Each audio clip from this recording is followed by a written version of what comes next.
अस्सलाम वालेकुम। मैं यूपीएस वनगाम से हूँ। 7वीं के बच्चों को उर्दू पढ़ा रही हूँ। प्यारे बच्चों, यकीन है आप ठीक ठाक होंगे। आपने असाइनमेंट वगैरह अपने अच्छी तरह से किए होंगे। आज हम नया चैप्टर पढ़ेंगे जिसका अनवान है परिंदे की फरियाद। आप पेज नंबर 77 निकालिए और इसमें ये नज़म दी गई है। आप ये देखें, परिंदे की फरियाद। ये नज़म लिखी है डॉक्टर सर मोहम्मद इकबाल ने। आप सोचेंगे डॉक्टर सर मोहम्मद इकबाल कौन है? थोड़ी सी जानकारी उनके बारे में मैं आपको दूंगी। डॉक्टर सर मोहम्मद इकबाल रहमतुल्लाह अलैह आप 9 नवंबर 1877 को सियालकोट में पैदा हुए।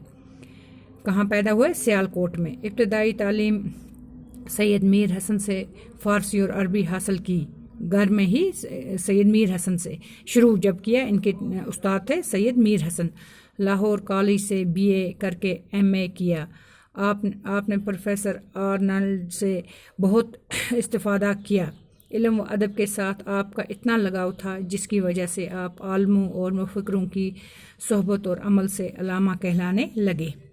बच्चों, ये थोड़ी सी मुख्तसर सी जानकारी थी डॉक्टर सर मोहम्मद इकबाल जिन्होंने ये नज़म लिखी है। देखें, ज़रा देखते हैं इन्होंने क्या लिखा है।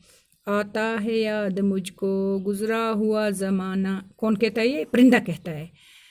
वो बाग की बहारें, वो सब का चहचहाना, आज़ादियाँ कहाँ हैं वो अब अपने घोंसले की, अपनी खुशी से आना, अपनी खुशी से जाना। लगती है चोट दिल पे, आता है याद जिस दम, शबनम के आंसुओं पर कलियों का मुस्कराना। ये 3 इशार मैंने पढ़े। अब आपको मैं इन तीनों की तशरीह बताऊंगी। पहले की तशरीह है, मुझको गुज़रा हुआ ज़माना याद आता है और वो बाग की बहारें और सब परिंदों का चहचहाना याद आता है।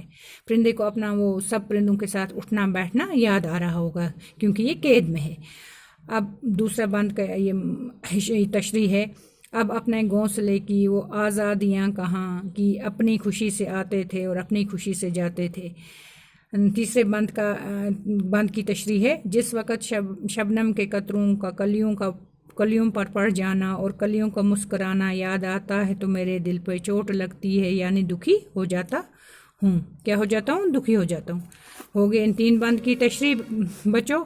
अब आप अपना ये पेज उल्टाएं। आगे क्या लिखा हुआ है? आती नहीं सदाएं इसकी मरी कफ्स में, हुई मरी रिहाई एकाश मेरे बस में। कफ्स बोलते हैं पिंजरा।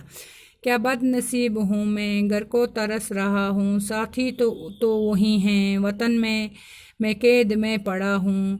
आई बहार कलियाँ फूलों को हंस रही हैं, मैं इस अंधेरे घर में किस्मत को रो रहा हूँ। ये 3 बंद मैंने पढ़े। इन 3 की मैं तशरीह आपको बताऊंगी।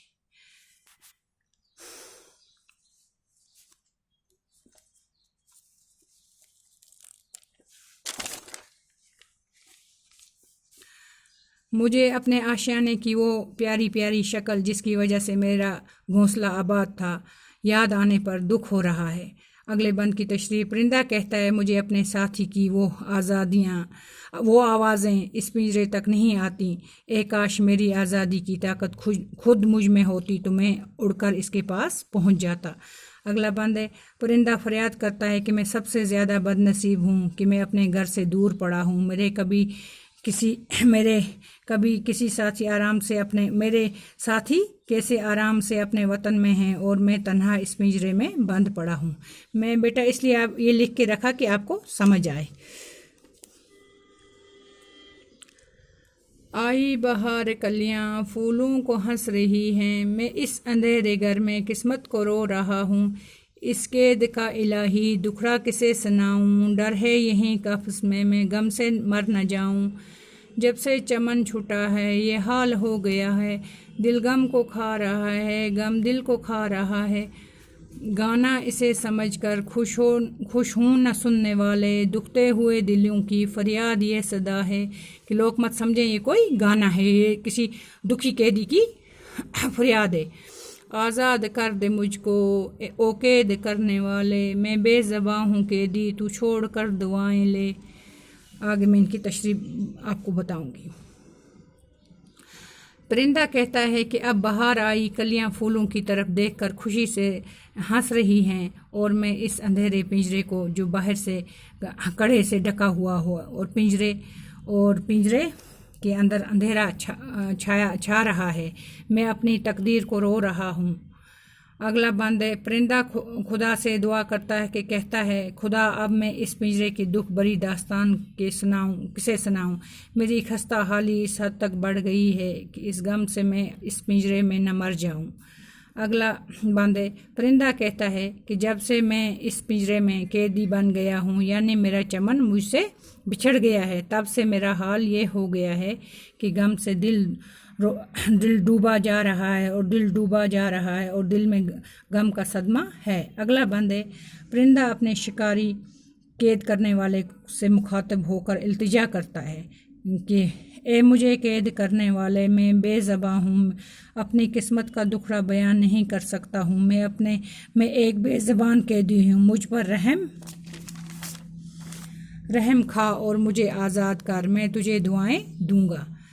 تو بچوں، اس کے ساتھ ہی یہ نظم ختم ہوگی۔ انشاءاللہ اب ہم کل اس کے آگے سوال جواب کریں گے اور اس کے مشکل الفاظ پڑھیں گے۔ تو یہ آپ دیکھ لیجئے، یہ جو میں نے تشریح لکھی ہوئی ہے آپ اپنی کاپی پہ اتار بھی سکتے ہیں۔